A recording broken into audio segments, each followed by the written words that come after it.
Yo, what's up guys, my name is TheJackSilkstone.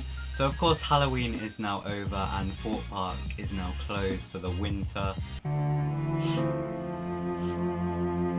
So this week I thought I'd sit down and give you guys my review on this year's Thorpe Park Fright Night event, giving you my reviews on all the mazes and also my personal highlights.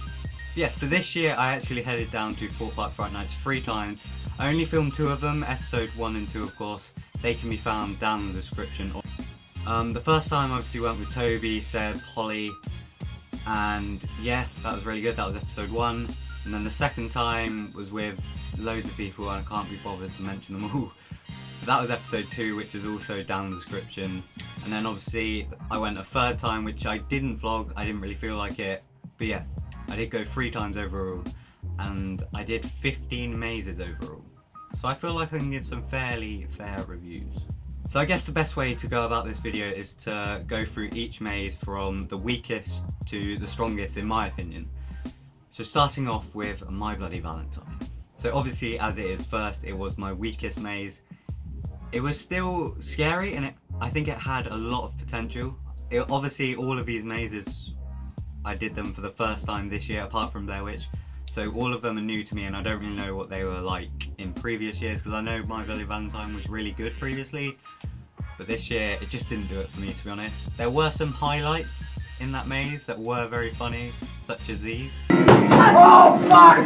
Fuck! Oh my god, you're the good!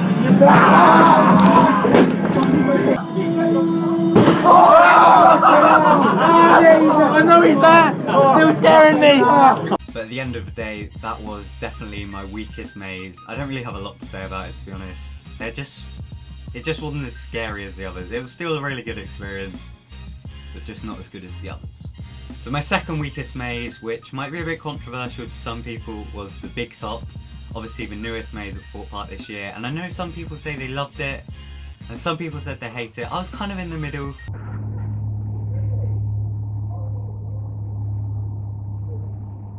Max Pryor, that's you, yeah? Shut up.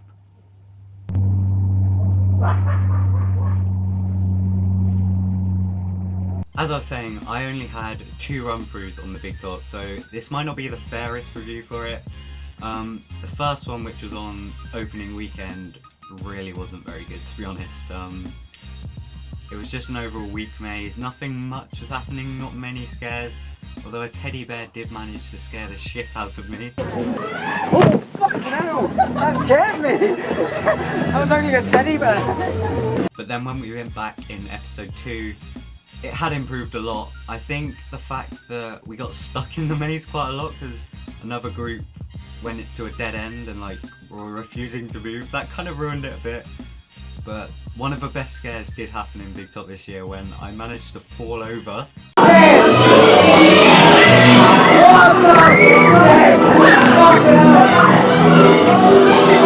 my god! Oh my god! That was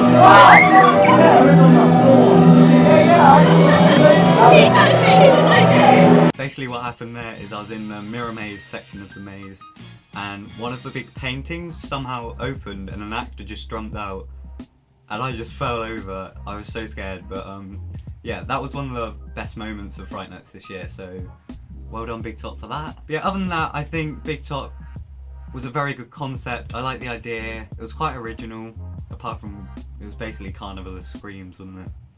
So maybe no, it wasn't really that original, but it was done in quite a unique way and I think it will improve in the coming years.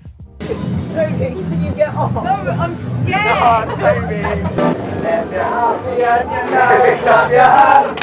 Lift your happy and you know we clap your hands!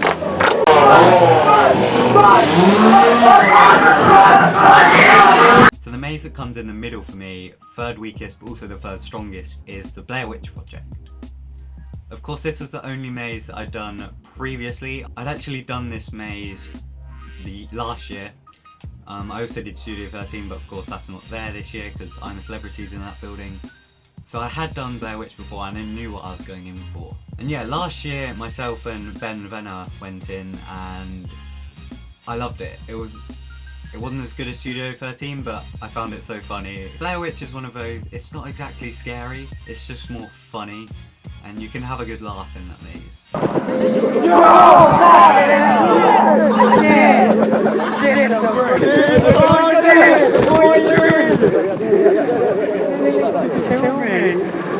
And to be honest, it has improved a lot since last year. I can't really say if it's improved from previous years, but this year it was actually really good. Some people said they hated it, but I thought it was really good, and particularly the finale, that was very good, to be honest. Oh my shit! Oh my!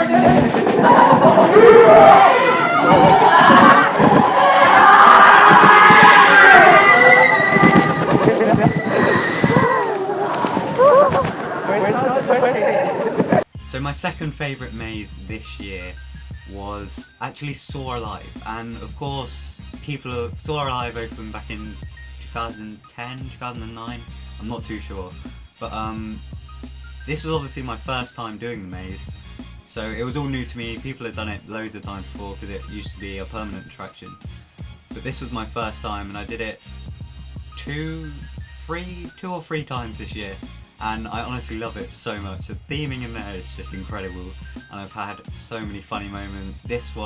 These two actually, are some of my favourite moments from the overall Fright Nights event. Oh fuck! Oh god! Oh god! Again. Everyone go. Oh fucking hell! Shit! Fuck off!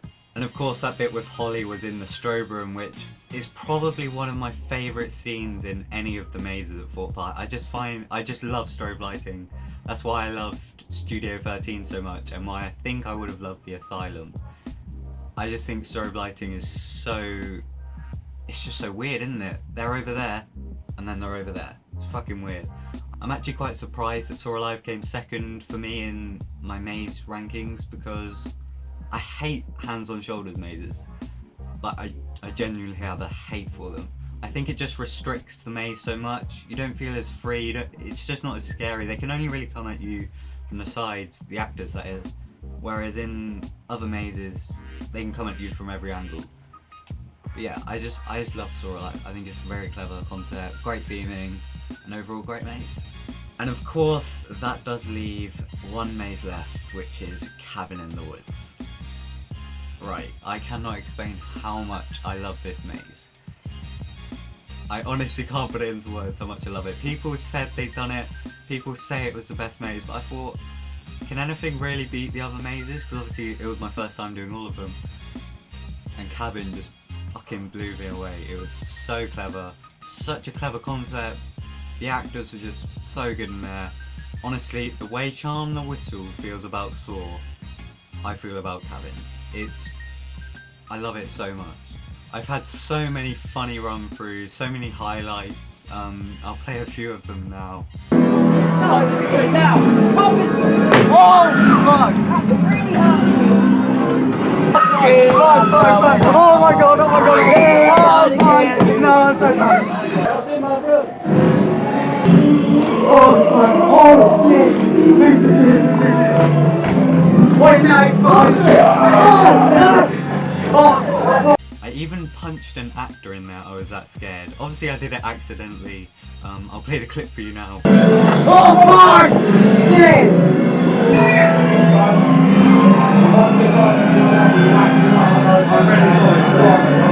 So that happened in episode 2, and I didn't actually get to explain how that happened. Basically, there was a curtain like right in front of me, and I was with Luke, and the actor just jumped through, and I went like that, accidentally hitting him on the nose.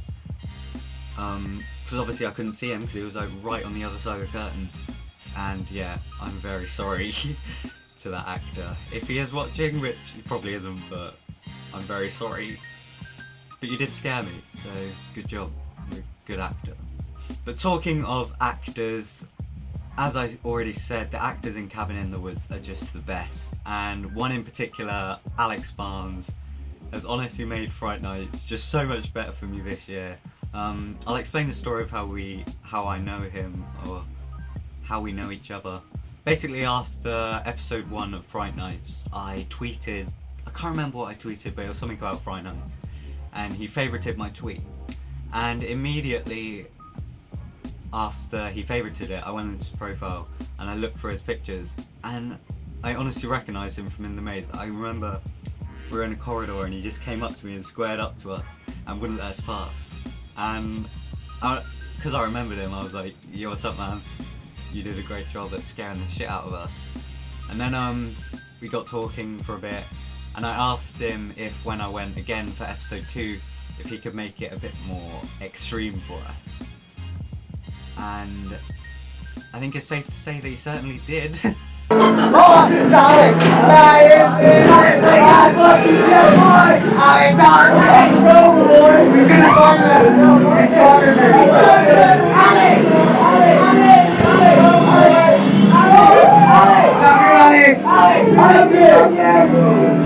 So basically, I'm walking in the cabin in the woods, then out of nowhere, Alex just shows up, pulls me, I'm going in the control room, boys! But that was nothing in comparison to the final time that I went, which was honestly probably one of my favourite moments out of the whole theme park season this year. I can't explain how scared I was when this happened. This hasn't been in any other episodes, so this is like, you've never heard this before, but I'll play it for you first. This is what happened.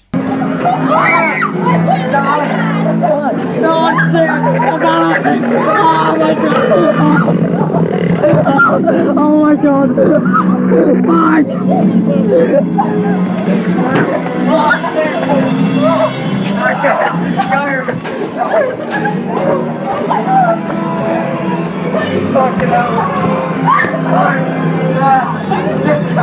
So basically what happened there is I went into it's that corridor bit where they go over you, and I saw this guy and I thought, that's definitely Alex, that is Alex. So I was like, Alex, Alex. And what he did, he threw me against the wall. He kind of pinned me up against the wall kind of. And then he just pushed me to the ground and kind of pinned me there and held me on the ground. And I was so fucking scared because I know they touch you, but they never really do. They kind of just brush you. But he was honestly just pinning me to the ground. I scrambled away and just sprinted out, and I remember looking back and just seeing him staring at me. It was honestly the fucking scariest moment. I was gonna say my life then, but it's not really, is it? But yeah, it was certainly one of the best moments of my theme park year. So yeah, thank you so much, Alex. Alex has got a YouTube channel and a Twitter. I'll leave them both down in the description. He's a great guy. Go give him a follow, subscribe. But yeah, that is my review of Fright Nights 2015 at Thorpe Park. Of course, next year is the 15th anniversary of Fright Nights, so I'm hoping we'll see something good. This event was brilliant, but I think next year's is going to be incredible. If you don't agree with anything I said in this video, then I don't really care. It's my opinion. If you haven't got anything to say about it, just leave a comment. I'd love to have a discussion with you guys on what your favourite maze was, or yeah, anything like that. Just leave a comment down below. Otherwise, I'll leave Fright Nights episode 1 and 2 down in the description, or they're on the screen right now. If you want to follow me on any social media sites, that would be greatly appreciated. I've got Twitter and Instagram and Snapchat. I'll leave them all in the description. If you did enjoy this video, be sure to leave a like. Once again, comment. I'd love to have a discussion with some of you guys. And of course, subscribe to be notified when I upload future videos. Fright Nights 2016 will be returning next year. I cannot wait. Otherwise, thank you very much for watching this video, guys. My name is TheJackSilkstone. Goodbye.